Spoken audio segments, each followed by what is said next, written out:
Between 1943 and 1946, the United States held approximately 400,000 German prisoners of war in over 500 camps across the American territory.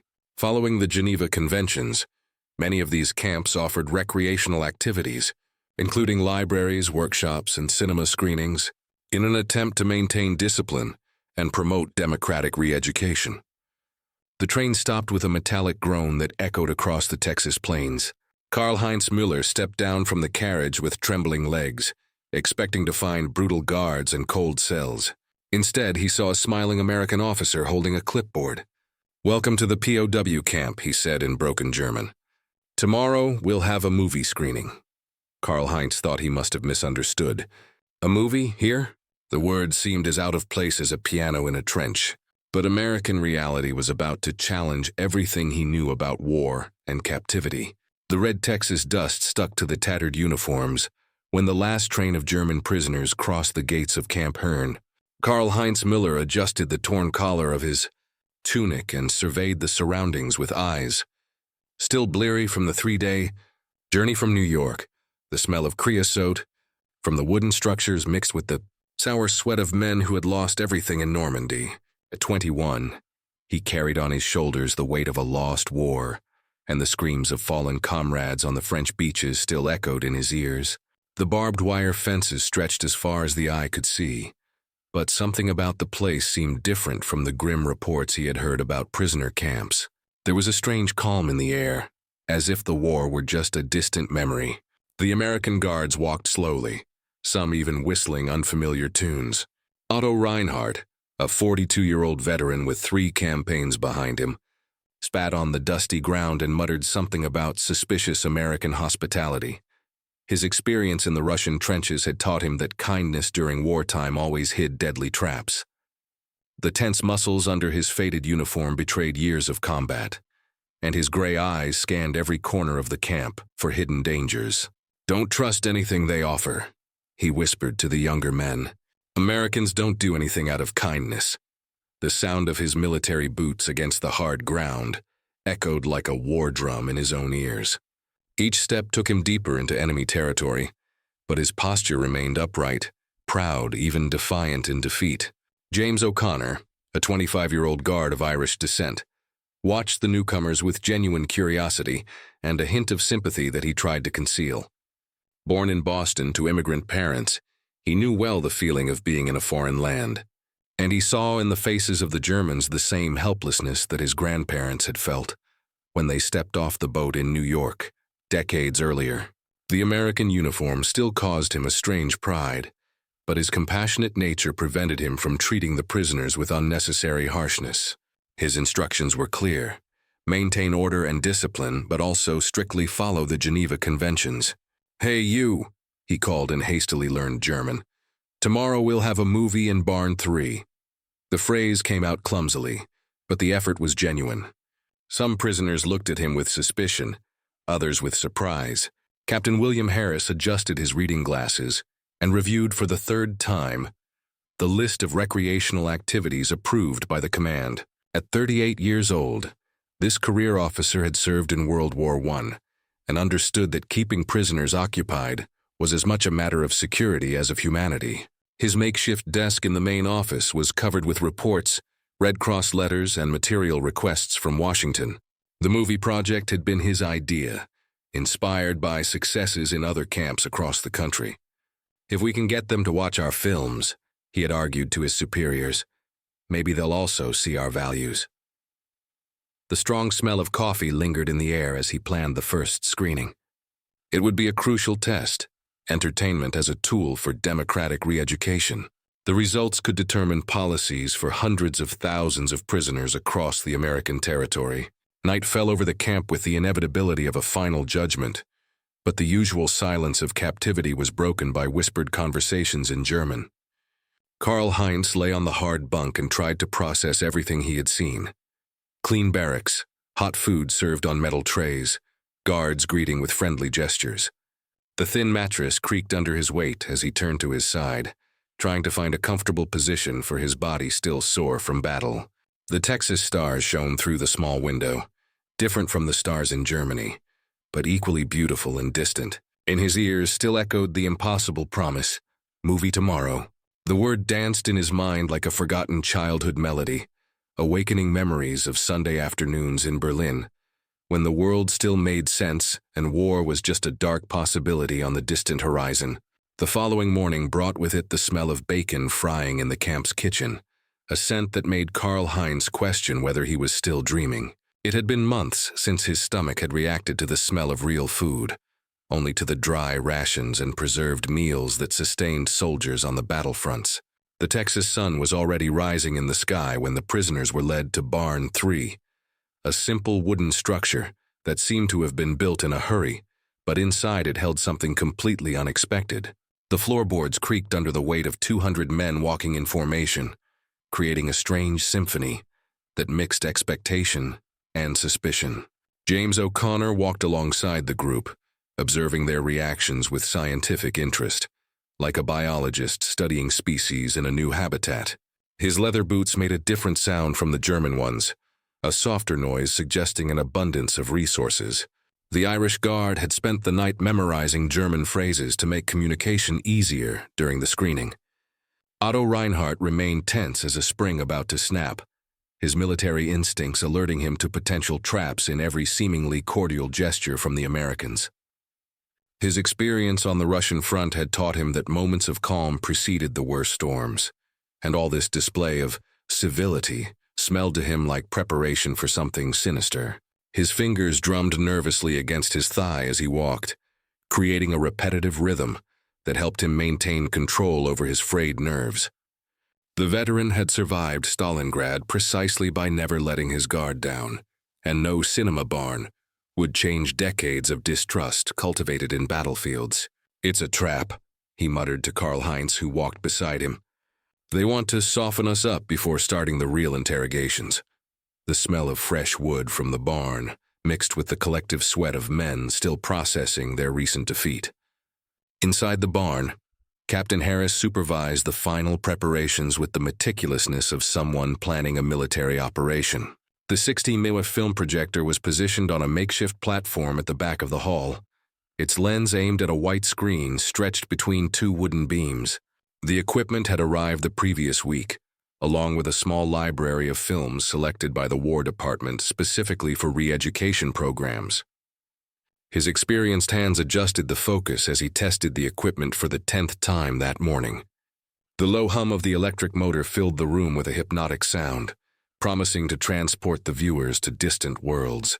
Makeshift wooden benches were arranged in disciplined rows, each one capable of seating 4 men. The natural light coming through the side windows would be blocked by dark curtains as soon as the screening began. Harris checked his watch. There were 15 minutes left before the start of an experiment that could change 200 German soldiers' perceptions of their captors. Karl-Heinz chose a seat in the 3rd row, close enough to see clearly, but far enough to observe the reactions of his comrades around him. The wooden bench felt hard against his aching back, but there was something comforting about the familiarity of physical discomfort after weeks of emotional uncertainty. His eyes scanned the room, cataloging every detail: the ceiling beams, the makeshift curtains, the projector that seemed like a magical machine ready to reveal secrets. The smell of fresh wood mixed with the collective odor of uniforms that hadn't seen soap in weeks, creating a unique atmosphere that would forever be etched in his memory. Beside him, other prisoners whispered nervously, speculating about what they were about to see. American propaganda? War films showing Allied victories? Documentaries about concentration camps? No one knew, but everyone felt that these next few minutes would be different from anything they had experienced since their capture. The curtains were pulled, and darkness enveloped the barn like an unexpected embrace, turning 200 defeated soldiers into an expectant audience. The sound of the projector changed pitch, taking on a steady rhythm that suggested the beginning of cinematic magic. A bright, pure light appeared on the screen, flickering slightly as the operator made the final focus adjustments. Karl-Heinz felt his heart race inexplicably, as though he were about to witness something forbidden or sacred.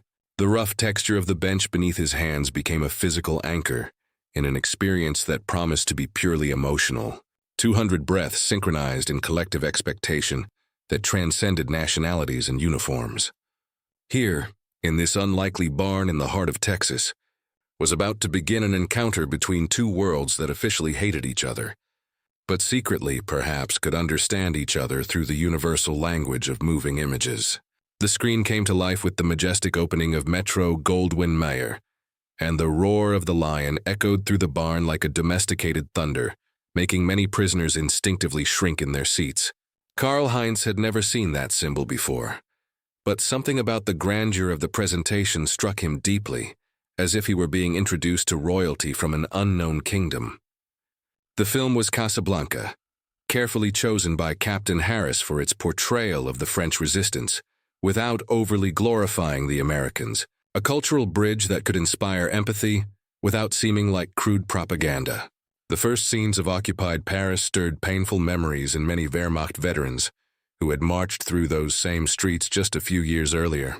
The smell of popcorn began to spread through the air as the guards handed out small portions of the American snack, causing surprise and even distrust among men used to military rations. Whispers in German circulated through the rows. Is it safe to eat? Why are they being kind? What kind of war is this? Otto Reinhardt watched each frame with the eyes of a military strategist, trying to identify subliminal messages or propaganda elements that would justify all this show of cordiality. Humphrey Bogart appeared on screen, wearing a white tuxedo, and the German veteran had to admit, even against his will, that there was something magnetic about that cynical and elegant character. The texture of the popcorn between his fingers was completely new, crunchy and salty, in a way that awakened long-forgotten sensory pleasure. His mental defenses began to waver when Rick Blaine showed the same kind of disillusionment with war that he himself had felt after years of fighting. Impossible, he muttered to himself. How can they show us an American hero who hates heroism? The paradox bothered him more than any physical torture ever could. James O'Connor, standing at the back of the barn, observed the prisoners' expressions gradually changing from suspicion to genuine interest. Some began leaning forward, absorbed in the narrative unfolding on the screen. Captain Harris took notes in a small notebook, documenting reactions that would serve as the basis for reports to the Pentagon on the effectiveness of re-education programs through entertainment.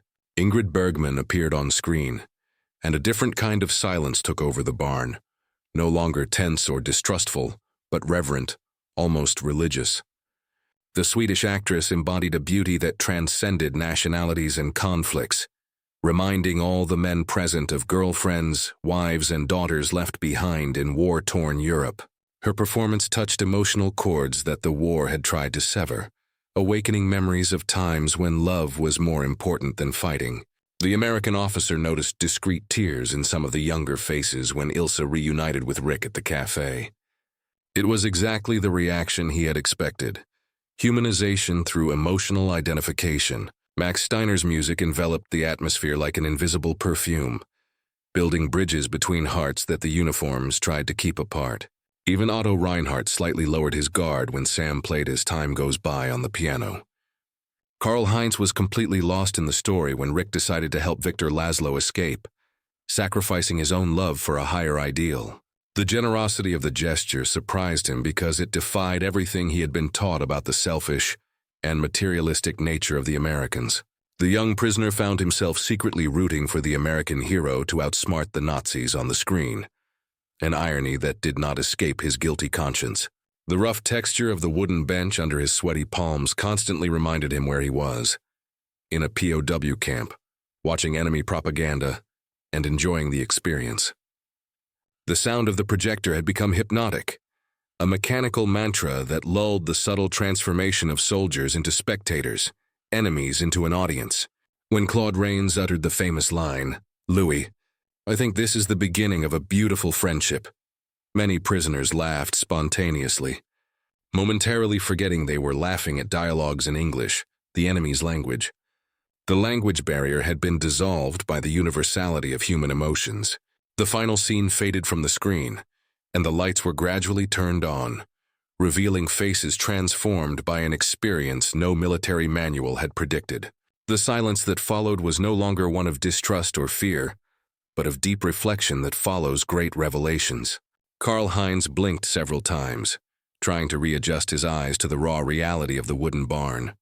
But something fundamental had changed in his perception of the world around him. The curtains were opened, and the Texas light flooded the room, but it couldn't completely dissipate the magic that had taken place during those 2 hours. Whispers began to rise through the rows, no longer about survival strategies or speculations about brutal treatment, but about characters, dialogues, and emotions that had touched hearts hardened by war. Otto Reinhardt remained silent, but his posture had relaxed imperceptibly. Captain Harris closed his notebook with a subtle smile.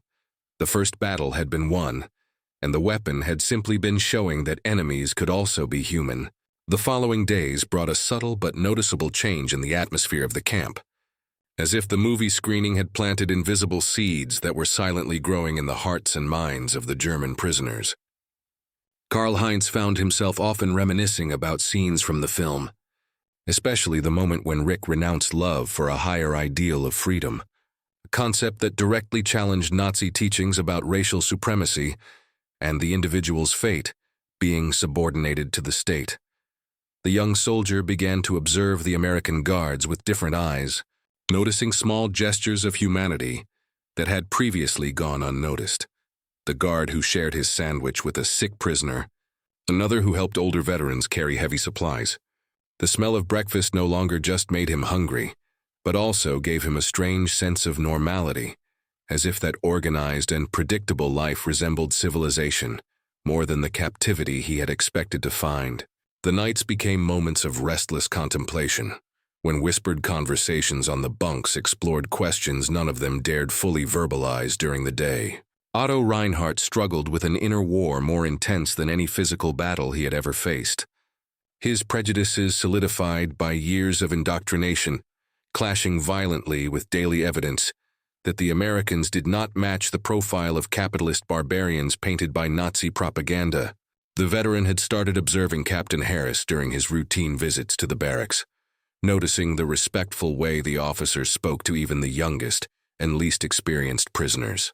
"They're softening us for something worse," he kept repeating to himself, but the conviction sounded weaker even to his own ears. The texture of the soap provided by the camp was better than what he had used in the last months of war in Germany, an apparently insignificant detail that questioned narratives about American scarcity and German abundance. James O'Connor had begun to greet him individually every morning, a simple gesture that awakened confused memories of military camaraderie that transcended uniforms and flags. The veteran's internal resistance began to crack like ice under the hot sun. Captain Harris expanded the film program to include a weekly screening, alternating between romantic dramas, comedies, and carefully selected documentaries to broaden the cultural perspective of the prisoners, without seeming like aggressive indoctrination. His strategy was based on a simple psychological understanding. Men deprived of entertainment and intellectual stimulation for months would naturally be receptive to any form of cultural diversion, creating opportunities to expand mental horizons. The American officer had requested films by Charlie Chaplin, considering that universal humor might be more effective than drama in breaking ideological barriers. Weekly reports sent to the Pentagon documented gradual changes in collective behavior. Less tension during morning roll calls, more cooperation in labor activities, and a significant reduction in disciplinary incidents. The sound of German laughter echoing across the camp during screenings of Modern Times had become music to his trained military ears. Each laugh represented a small but significant victory in the invisible war for the minds and hearts of the captured enemies. Karl-Heinz began asking questions he had never considered during his years of military and political training in Nazi Germany. If the Americans were capable of producing such refined and emotional art, how could they be the materialistic barbarians described by the Reich leaders? The screening of Gone with the Wind had been particularly unsettling, not only for its cinematic grandeur, but for the moral complexity of the characters that defied simple categorization between heroes and villains. Rhett Butler reminded him of German officers he had known, cynical but fundamentally honorable men, while Scarlett O'Hara possessed a determination that any German soldier would admire. The texture of the paper of the letters he began to write home became rough under his indecisive hands, unable to find words to describe experiences that challenged everything his family would expect to hear about American captivity. How could he explain that he was being treated better than many active-duty German soldiers? How could he describe guards who genuinely smiled and organized entertainment for captured enemies? The questions piled up like snow, each adding weight to doubts that threatened to tear down ideological structures built throughout his young life. The fourth session brought Casablanca again, at the request of the prisoners themselves, a phenomenon that even Captain Harris had not anticipated in his understanding of human nature. Otto Reinhardt, who had bravely resisted the first 3 screenings, found himself watching Rick Blaine sacrifice personal love for greater principles for the second time. And this time he could not avoid drawing parallels with his own situation. A German soldier forced to question loyalties he had once considered absolute. The veteran watched Karl-Heinz and other young prisoners quietly humming La Marseillaise after the famous café scene, and he understood that something irreversible had happened in that makeshift barn in Texas. The seed of doubt had sprouted and was beginning to bear fruit that no future indoctrination could completely erase. When the lights came on for the 4th time, revealing faces more relaxed and expressions more open, Otto finally admitted to himself that perhaps, just perhaps, everything he had been taught about enemies and racial superiority needed to be re-examined in light of everyday evidence that could not be ignored. A movie can change a mind that years of propaganda failed to touch. The weeks turned into months, and the privilege of sending correspondence to Germany became the cruelest test of the silent transformation taking place in the hearts of the prisoners at Camp Hearn. Karl-Heinz held the pen as if it were a dangerous weapon, unable to decide which words to use to describe his daily reality without sounding like a traitor to his country or a victim of American brainwashing. The rough paper beneath his fingers trembled slightly as he tried to find an impossible balance between honesty and loyalty, between lived truth and family expectations. His earlier letters had been careful exercises in omission, describing adequate food and proper treatment, without mentioning movies, laughter, or moments of shared humanity with enemy guards. The smell of fresh ink mixed with the pine scent of the wooden tables in the makeshift library, where the prisoners could write in peace. How could he explain to his mother in Berlin that he was learning English by watching American films? How could he tell his father, a World War I veteran, that his captors were organizing football tournaments and musical concerts? With each attempt at honesty, his conscience accused him of betrayal. With each omission, he felt dishonest to those he loved most in the world. Otto Reinhardt faced an even deeper dilemma, as his military experience and maturity made it impossible to ignore the political implications of his gradual transformation from a staunch Nazi soldier into a man questioning absolute truths. His letters to his wife in Munich had become documents of internal psychological warfare, each word heavy and measured to avoid revealing the extent of his growing doubts about everything he had defended during decades of military service. The veteran had started dreaming of scenes from American films, mixed with memories of Russian battles, creating dreamlike collages that challenged his ability to separate propaganda from reality, enemy from human being. The rough texture of the military-issued paper contrasted ironically with the growing softness of his feelings toward his captors, a physical contradiction that perfectly mirrored his emotional confusion. "My dear Greta," he always began, "I am well treated according to international conventions." But the ellipses that followed contained universes of experiences that were impossible to translate into words approved by military censors. James O'Connor had started to notice the German veteran observing him with a less hostile, almost curious expression during his daily rounds through the barracks. Captain Harris developed weekly reports documenting fascinating psychological phenomena. Prisoners who had initially demonstrated maximum hostility toward American values gradually developed genuine curiosity about American culture, history, and the political system. The film program had naturally evolved to include informal discussions after the screenings, moments when Germans asked surprisingly sophisticated questions about democracy, freedom of the press, and individual rights. His notes recorded subtle but significant changes. More relaxed body posture during interactions with guards, voluntary participation in recreational activities, growing interest in learning English through unofficial methods.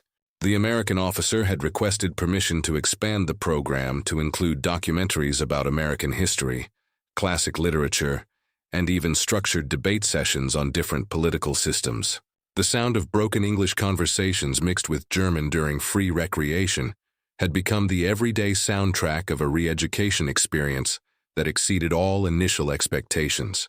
Each report sent to Washington contained growing evidence that entertainment and human respect were more effective than any form of coercion in changing hearts and minds. Karl-Heinz finally decided to write a completely honest letter to his younger brother Hans, still in Germany, and probably being prepared for the final desperate efforts of war that the Reich was still trying to organize. The decision came after a screening of Frank Capra's Why We Fight, a documentary presenting the American perspective on the global conflict with a brutal sincerity that drastically contrasted with the Nazi propaganda they had both consumed during their years of training. Mein lieber Hans, he wrote with trembling hands, I need to tell you things that may sound impossible, but I swear on our grandfather's memory that every word is true. The young prisoner described in detail the movie screenings, the abundant food, the respectful guards, the educational opportunities freely offered by the Americans. The blue ink flowed across the page like a liberating confession of secrets, kept during months of internal conflict between national loyalty and personal experience. He knew the letter would probably be intercepted by German censors and never reach its destination. But the act of writing forbidden truths represented a declaration of intellectual independence more meaningful than any act of open rebellion. The texture of the rough envelope between his fingers symbolized the fragile barrier that separated two versions of himself, the German soldier he had been and the questioning man he was becoming. Otto Reinhardt made the most difficult decision of his military life, to write a secret letter to a former comrade still serving on the Western Front, warning him of realities that directly contradicted the official Nazi version of American brutality with prisoners of war. The veteran used a personal code developed during the Russian campaigns to communicate sensitive information without arousing suspicion from censors on both sides of the conflict. Werner, he wrote carefully, the American hotels offer nighttime entertainments of surprising quality and meals that satisfy even the most discerning tastes. Each coded word carried the weight of revelations impossible to express directly. Prisoner camps organized like small towns, guards who treated enemies with human dignity, educational and cultural opportunities generously offered by the captors. The military pen trembled in his hand as he signed with his old battalion code name, a gesture that represented a bridge between two irreconcilable identities. The Nazi soldier who had sworn to die for the fatherland, and the matured man who had discovered unexpected humanity in enemy territory.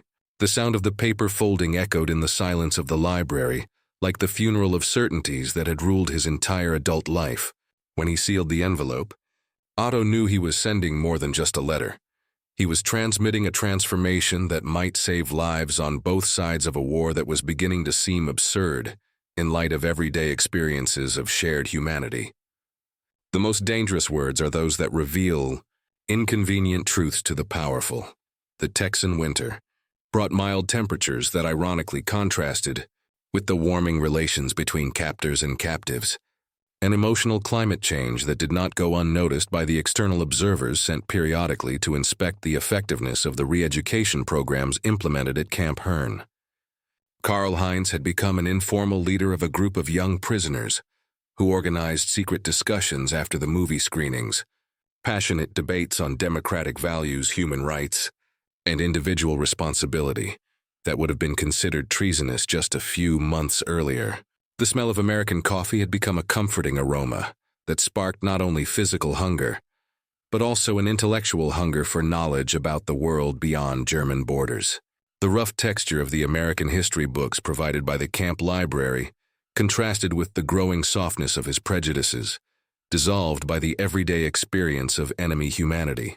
His nights became clandestine study sessions, where German prisoners learned English through handwritten movie scripts, an exercise that represented much more than linguistic acquisition. It was a conscious cultural appropriation of values once thought incompatible with German identity. James O'Connor began to notice small groups gathered, whispering in broken English during free recreation, a phenomenon he reported to Captain Harris with a mix of surprise and professional admiration. Otto Reinhardt faced the deepest crisis of his military career when he found himself secretly rooting for the Allies during screenings of documentaries about the Anglo-American troops advancing through occupied Europe. The veteran had spent weeks struggling with treacherous impulses that made him inwardly celebrate each enemy victory that brought the end of a war he now recognized as fundamentally unjust and based on systematic lies.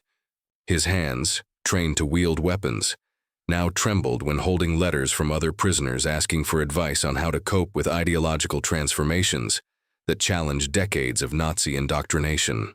The military rigidity that had been his trademark during years of service began to give way to emotional flexibility that he didn't fully understand, but which manifested in small gestures, a discreet smile at American guards, voluntary participation in recreational activities, genuine interest in learning about the history and culture of his captors. The sound of his military boots against the barracks floor had lost its aggressive cadence of a soldier in enemy territory, transforming into the softer step of a man who had discovered the possibility of inner peace even in captivity.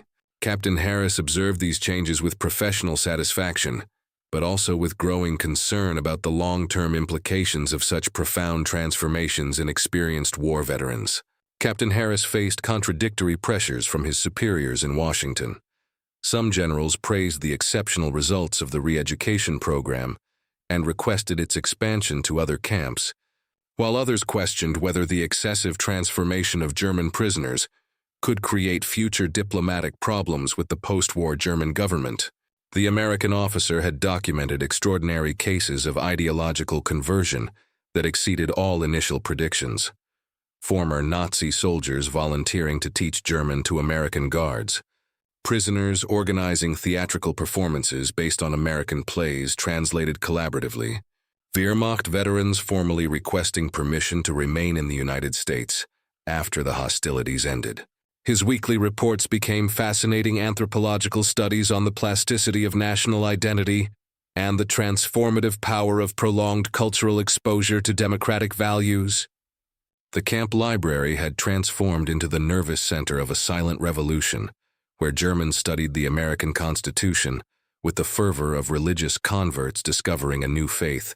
The sound of animated discussions in primitive English mixed with scholarly German created a unique symphony that represented the birth of hybrid identities impossible to categorize by traditional standards of nationality and political loyalty. Each movie session produced new converts to the democratic cause, a phenomenon that simultaneously both proud and concerned the officer responsible for an experiment that had completely escaped all initial parameters. Karl Heinz secretly organized the first election among the German prisoners to choose representatives who would negotiate with the American administration regarding improvements in living conditions and the expansion of educational programs. The initiative came after a screening of Mr. Smith Goes to Washington, a film that sparked collective fascination with the American democratic process and inspired dozens of prisoners to experiment with the principles of popular representation they had just discovered through cinema. The young ex-Nazi soldier found himself passionately defending concepts like secret voting, open debate, and representative government, ideas that would have surprised his former political instructors in Germany. The texture of the improvised ballots made from notebook paper symbolically contrasted with the growing sophistication of his ideas about civic participation and collective responsibility. Secret conversations on the bunks turned into informal rallies, where prisoners discussed political platforms, constitutional rights, and visions for a post-Nazi Germany that included key elements of American democracy.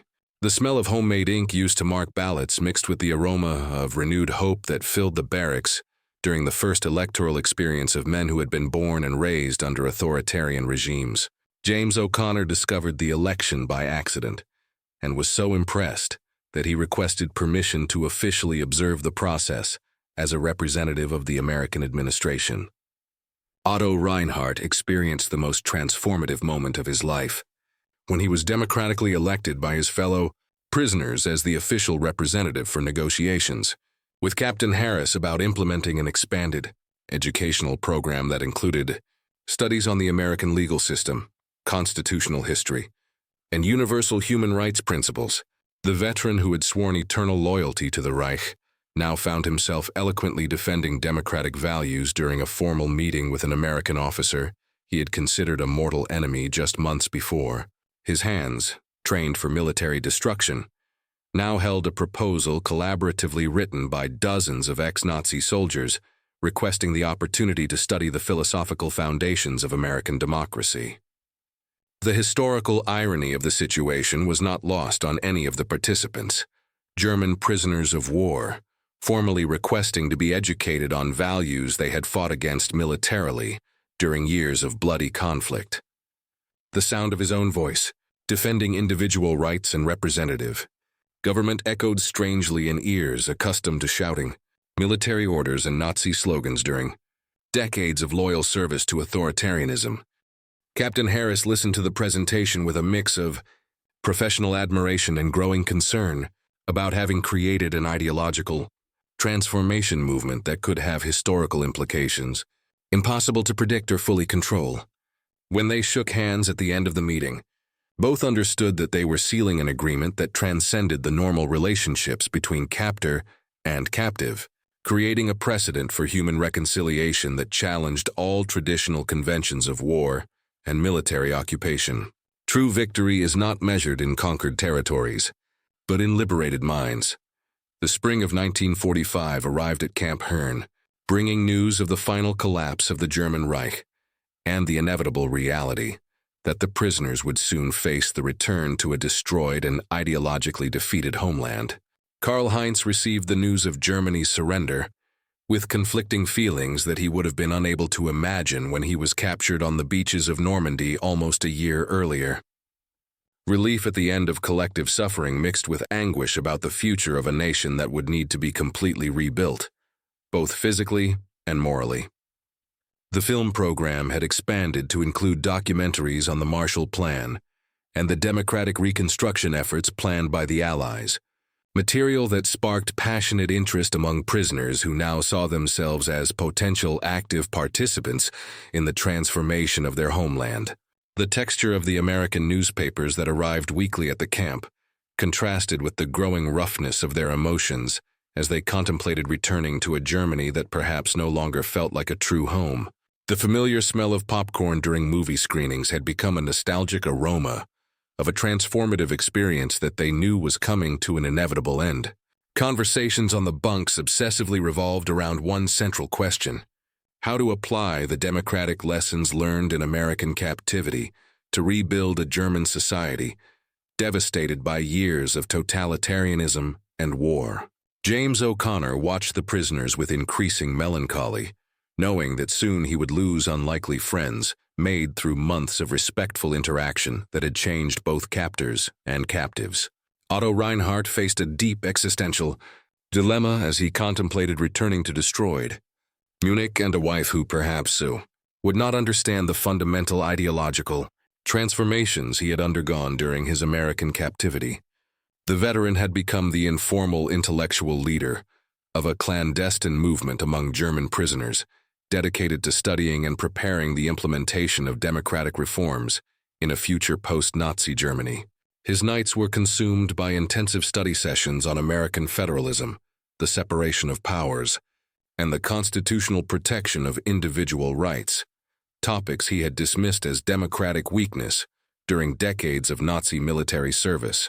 The military rigidity that had characterized his posture had given way to emotional flexibility, which manifested in small but significant gestures, respectful discussions with American guards about international politics, voluntary participation in debates about European reconstruction, genuine interest in maintaining future correspondence with American officers who had become inadvertent mentors. The sound of his own words defending democratic values still sounded strange in ears trained to obey orders without question, But the conviction grew with each day of prolonged contact with practical examples of a free society functioning efficiently. Captain Harris had begun to consult Otto informally on the psychological aspects of re-education programs, recognizing in the German veteran a unique perspective on the ideological transformation process that could be valuable for future policies on occupation and democratic reconstruction. Captain Harris organized a special farewell movie screening, carefully choosing the best years of our lives, a recently released film about the reintegration of American veterans into civilian life after the traumatic experiences of war. The American officers sensed that German prisoners would face similar challenges of readjustment, though complicated by the additional dimension of returning to a society that had lost the fundamental ideological war as well as the military conflict. The choice proved prophetic, as German veterans emotionally identified with the American protagonists, struggling to rebuild their personal identities in a world transformed by prolonged combat experience. Discreet tears rolled down hardened faces as Harold Russell, a real-life amputee actor portraying a wounded veteran, demonstrated a human vulnerability that transcended nationalities and military uniforms. The reverent silence that took over the barn during the most emotional scenes represented a collective recognition of shared humanity that war had tried to obscure but had not fully succeeded in eliminating. His final reports to the Pentagon would document this session as the supreme example of the reconciling power of cinematic art to heal the psychological wounds caused by seemingly irreconcilable ideological conflicts. The sound of muffled sobs mixed with the constant hum of the projector created the soundtrack of a collective catharsis that would forever remain etched in the memory of all participants in this extraordinary experiment of human transformation through culture.